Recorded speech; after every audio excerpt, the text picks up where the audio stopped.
Today I'll show you how to change the last name or the name of the first or last name in the PayPal account.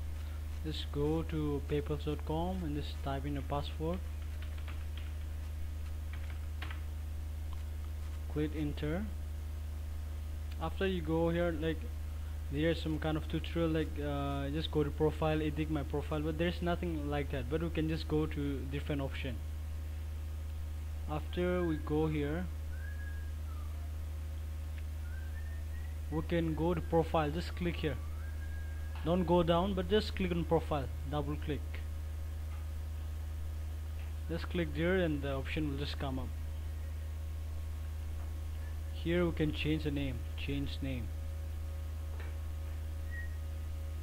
After that we can change it, continue, we can just click here.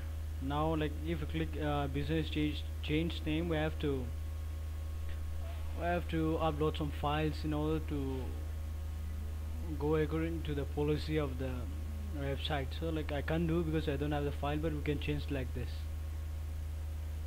It's easy, but at last it's kind of funny, but at last I found this.